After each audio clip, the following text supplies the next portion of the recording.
Assalamualaikum warahmatullahi wabarakatuh. Salam sejahtera dan salam berkorban kepada Anda di luar sana, konco-koncoku. Welcome to my channel.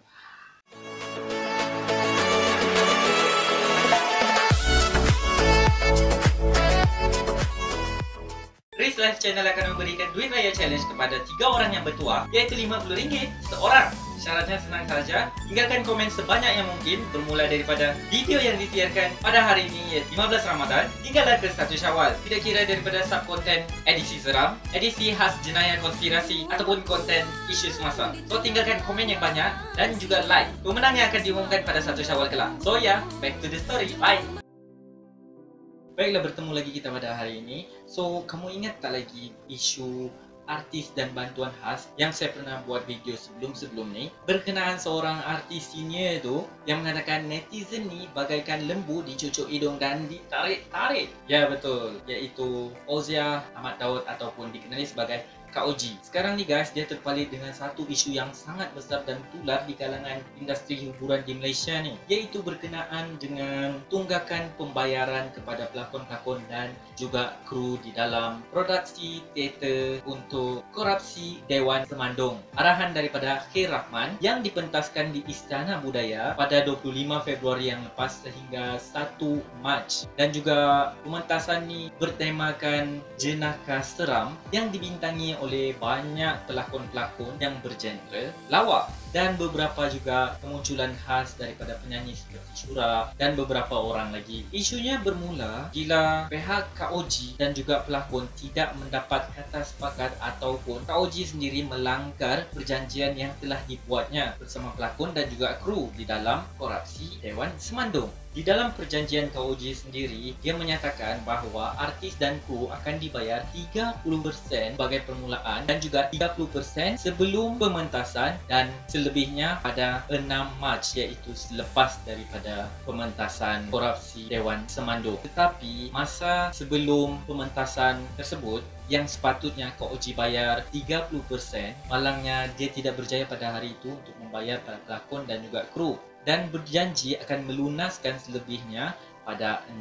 Mac. So memandangkan nama Kak Oji ni kan memang tidak asing dan dikenali ramai sebagai artis senior Malaysia. So masing-masing artis ni yang terlibat dalam pementasan tersebut hanya mendiamkan diri dan juga bersetuju untuk melakukan pementasan tersebut. Pementasan tersebut berjalan dengan jayanya. Tapi malangnya guys, selepas 6 Mac yang dijanjikan oleh Kak Oji untuk membayar para kru dan juga artis-artis yang terlibat, mereka masih belum mendapat apa-apa penjelasan dan juga bayaran daripada pihak Kak Oji. Dan juga Kak Oji mendiamkan diri bila ditanya berkenaan soal payment. Ramai artis yang terlibat dan juga kru membagi masa dan juga muka kepada Kak Oji. Dan saya dipahamkan sesetengah artis dan juga kru mendapat payment yang sedikit ialah asalkan dibayarkan, iaitu 1,000 ke 2,000. Tapi itu pun hanya beberapa orang sahaja dan selebihnya belum mendapat apa-apa bayaran. Lagi-lagi pada masa kini kan PKP, semua orang sedia maklum, semua orang menghadapi masalah krisis kewangan dan juga artis pun terkesan sama katanya lah. So that's why lah kot diorang minta bantuan khas kan.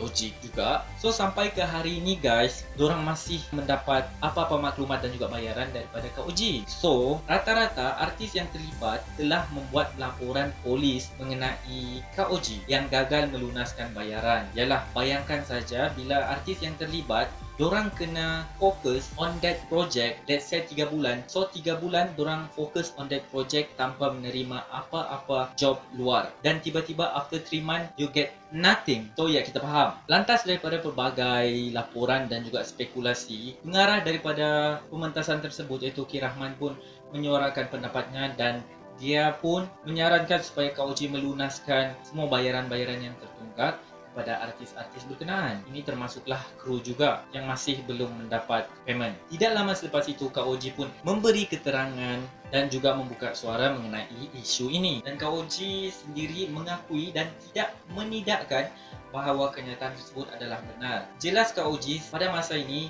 dia juga mengalami masalah kewangan untuk membayar para artis dan juga kru yang terlibat. Dan dia juga menyatakan yang hingga kini dia tidak putus usaha untuk mencari sumber kewangan untuk membayar artis-artis tersebut.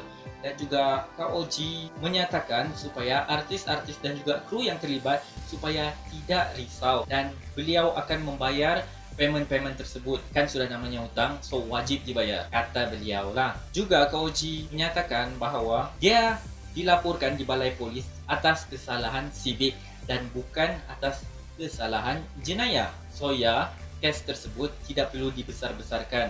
Juga beliau menyatakan bahawa dia tidak pernah melarikan diri. Sebagai bukti, beliau tidak left grup WhatsApp di dalam pementasan tersebut dan juga tidak memblok number artis-artis yang lain. Tetapi sekarang ni menjadi isu sebab ramai artis-artis yang terlibat menyatakan Kak Oji telah memblok mereka di Instagram dan menjadi tanda tanya kepada mereka. Jika Kak Oji tidak bersalah, kenapa perlu memblok mereka, kan? Jika dipikir secara logik pun. Tapi satu yang saya puji mengenai Kak Oji, beliau menyatakan bahawa beliau tidak risau mengenai namanya tercalar di dalam industri hiburan, kerana ini memang salah beliau, dan juga beliau menempatkan dirinya bukan sebagai selebriti tetapi sebagai orang awam yang melakukan kesilapan yang sama. Dan sekarang ni bukanlah masanya untuk dia memikirkan mengenai reputasi nama Fauzia Datuk Ahmad Daud. Dan bagi pendapat saya sendiri, better diselesaikan dengan cara yang terbaik. Yang paling penting,